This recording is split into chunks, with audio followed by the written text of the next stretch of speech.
to Da Nang, welcome to the beach. Today we're gonna have a nice little walk on Mi An beach here. It is noontime, it is still end of August. We're gonna have a look how the most popular beach destination here looks like in Vietnam. I think it is, right? From the numbers? Maybe Phu Quoc, not sure. Is Da Nang the most visited beach destination in Vietnam? That would be a good question to ask, right? I think Nha Trang is way smaller. But yeah, this is the start here. This is what I love to walk to. And this has not changed at all.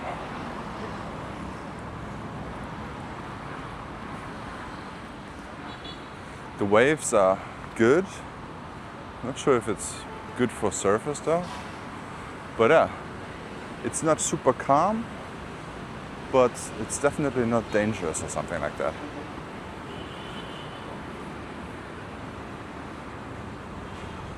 It's not that crowded. There's plenty of space to lay around alone.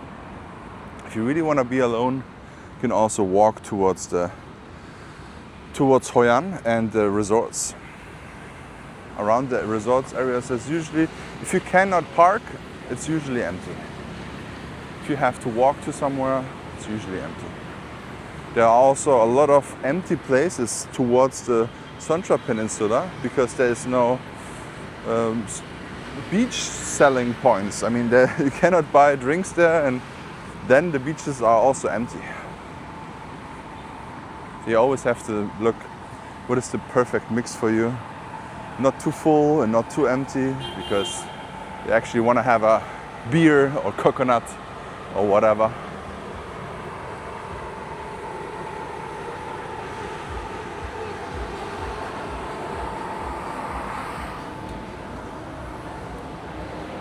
I guess this restaurant belongs somehow to this one group that also belongs to this little beach club here. I'm not sure if that's considered a beach club, or I think it's a beach restaurant or bar. Because for a club, I mean, they have a DJ. And what do they have here? Vibrant entertainment, midnight, daily, 80s and 90s, back to the 2000s. Okay.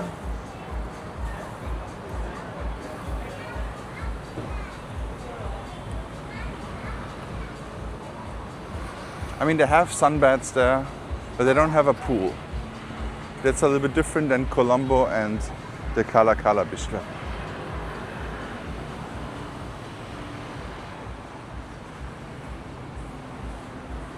But this is just a beautiful sight here. Imagine sitting here and seeing this. Even though you're on the street, and kinda you hear the noise, but every step you go further, you don't hear the cars anymore. And then when you are over there, you don't hear anything, even though it's weird. This huge beach road, lots of honking and trucks and buses, and you hear it. But as soon as you walk 50% or over towards the beach, you don't hear anything anymore. And you feel like you are on an island. It's very weird. It's a very weird feeling. And then you have all the hotels here. They might look ugly for people, but for some it's actually charming. I don't know. It's I like that it is both there. You can, if you are on the resort side, you have just tropical paradise and low-rise, old Vietnamese-looking buildings. I mean, the buildings itself, it does not look like modern or Miami style or whatever. I don't know what Furama is, what style it is, but it looks like nice there. And it feels like you are in a Vietnam resort. That's why I like Furama. Furama is not my type of hotel in general, but Furama is Da Nang, if that makes sense, right? So if you would ask me what's my style of hotel, I would say M Hotel or the fusion. So this is the style I like. Yet, I would still always say, for the most people, TMS or Furama is very good. Look at how many pigeons there are. What is going on?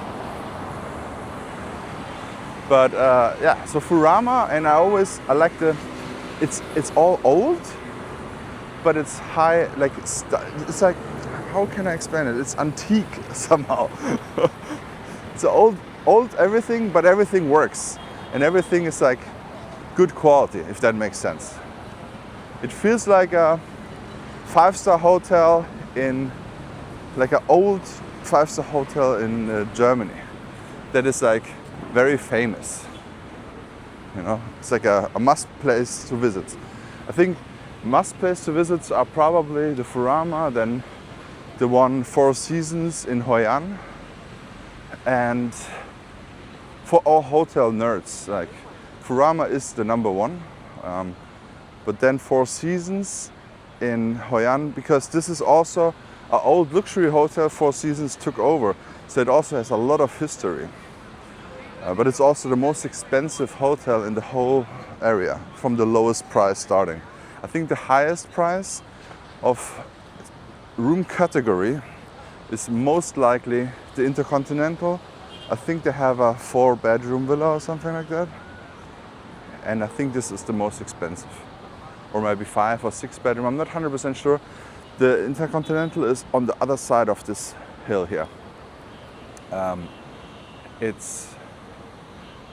Yeah, I've never made the way there. It's probably 40 minutes from here, most likely. Maybe 30, I don't know. I still have to go there. I don't know if they let me in. Probably not. But I will make an appointment, I guess. Just don't want to go there and at the gate they're like, "Do you get a reservation?" No, then I leave. Because I can understand. They are also home to a lot of very famous people always. You never know if a Bill Gates is staying in Da Nang or any other big politician, and they're staying over there because it's so secure there and it's so far away from everything. So whenever I will make the Intercontinental, I think I want to do it as my 200 hotel special. Furama was the number 100. I choose Furama for number 100 because it's like a very important hotel here in this neighborhood. I mean, in this area of Vietnam. There are some very important hotels all over Vietnam. I think I will also do the ones in Hanoi. I think Hanoi hotel reviews will be very, very useful because I stayed in Hanoi maybe 6 times or 7 times in different hotels. And I've never been 100% happy with the hotels. I never filmed them also, but if I do the same in Hanoi like here, I think it's going to be the most helpful thing. Because also in Hanoi, hotels are not as affordable like here, so if you do some mistakes, it's going to be a very annoying mistake. But it's weird. Hanoi is the capital, but I'm missing some big brand hotels there, to be honest. There are a lot of small ones. I mean, okay, space is limited, you know. Space is probably also the most expensive. No, I think maybe Ho Chi Minh City is more expensive. I'm not sure. Maybe you can tell me. The city center in Ho Chi Minh City or the city center in Hanoi, what is more expensive? Maybe Ho Chi Minh City. This one little area in the middle. I think this might be the highest, the most expensive real estate.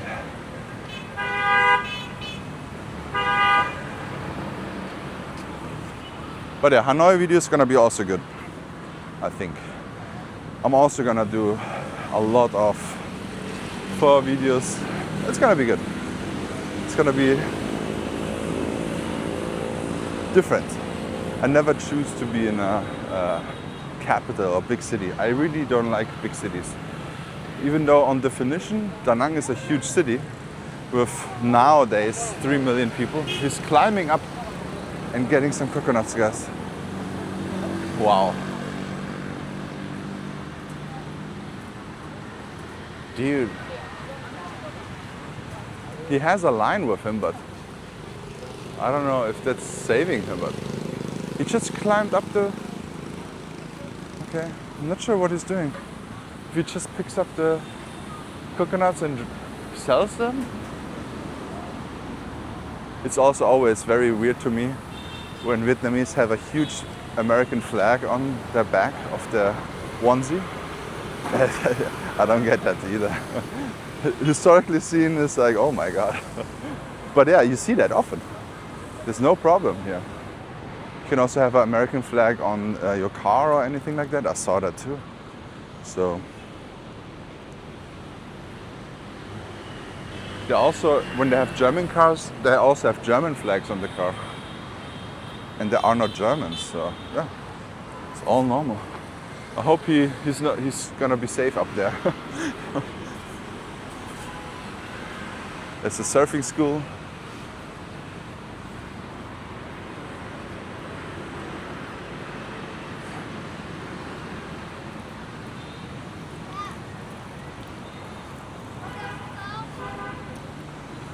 The beach is still wide.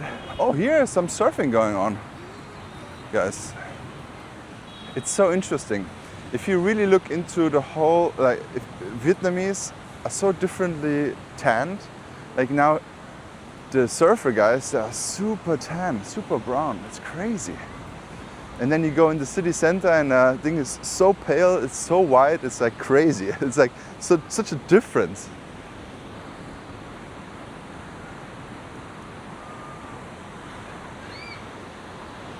But yeah, the air quality is very good. I can see it very lush and green on the Songtra Peninsula, so it's a good sign. There's a lot of wind and also maybe it rained at night, I'm not sure. But the air quality is very good in general here. Also, paradise is not that full. It's so weird. But this is actually even better than high summer, because with the clouds you get a little bit shade and it's nice and breezy. It's good.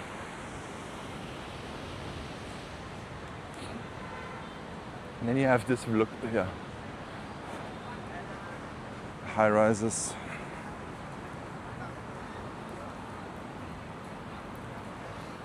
I think this is the device to clean out the beach from trash. I'm not sure when they start doing this. I know whenever there's a huge monsoon typhoon coming in, after that there are a lot of staff from the city probably and cleaning out the beaches. Like it's very efficient and fast. So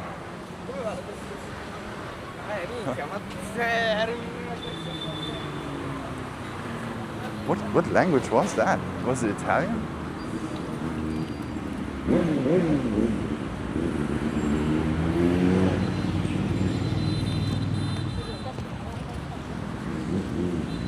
The Mian sign.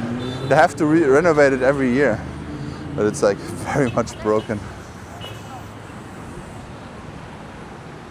They still have a lot of team building events going on here at the same spot.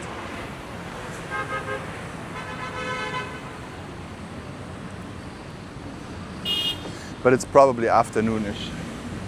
This is also a very popular spot afternoon because the huge hotel gives a lot of shade. Sometimes the sun is over there, so then it depends. But around 4 o'clock, there are a lot of good places on the beach where you don't have to be in the sun.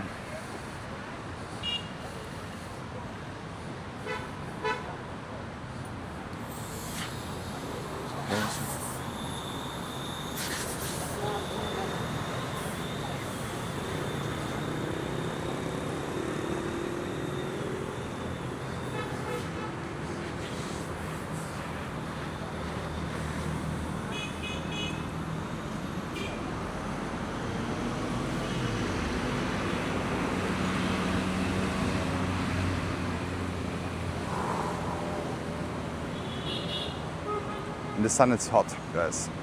gotta be careful. But you also have to be careful because there's so many coconuts. We need more of those men that climb up there and get the coconuts down. So it's secure. Those are little baby coconuts, just growing.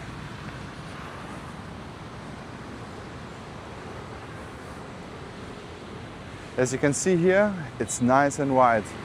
Be careful. December, January, this could be also half, okay? So if you're watching this, this is now the natural side. This is normal, wide, and everything is normal here. But when there are storms and around January, it could also be half of the beach. The ocean takes away the sand pretty heavy in this season. But now everything is fine still.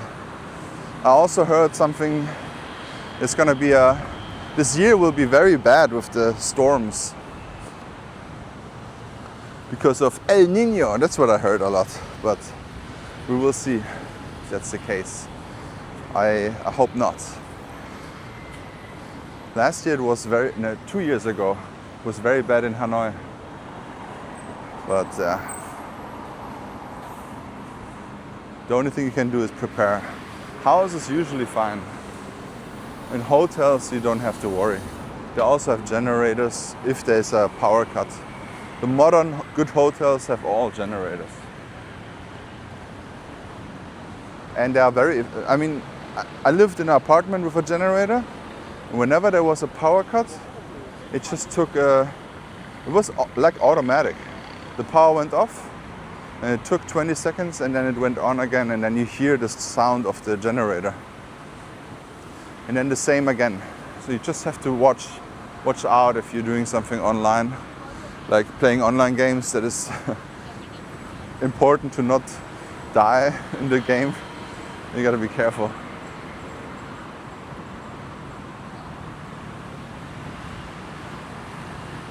But generally, there's a little bit of a difference. If there's a power cut in the street, the house, the 5G network is still working fine. So if you have a power bank, you have a laptop, you have a phone, you will always be online. So this is a very good thing, which is not the case in Mexico when I lived there. 2020, 2021, 22, I experienced it when they had power cuts. Like a neighborhood is out of power, then the internet for the cell phone connection went down to 3G, so unusable. So it's very, very bad. This is not the case here. When there's a power outage, 5G is still there, which is very, very important and a huge difference to other countries where there are power outages. I don't think you have that in the most countries where there are power outages.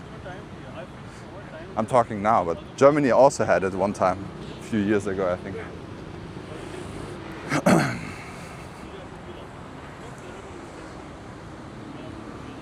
And I think also all hospitals also have generators. If there's a planned power cut, they're also getting generators delivered. So for example, all the supermarkets with food, they always have energy because they prepare for that. I think there's a whole industry with generator rental things. And then when there's a power cut, I think I filmed it on this channel. Yes, I did. You can just look out for blackout or something like that on my channel. I think I filmed the day when there was like 8 hours of construction site in the Antung area. Then the good thing is if there's a block or something without power, you can still take a grab and go somewhere else, and then you still have normal electricity. That the whole city will be blacked out, I don't think so. Yeah, that's how nice it looks here now, and thank you so much for watching. Don't forget to like and subscribe. Check out this video here and see you in the next one.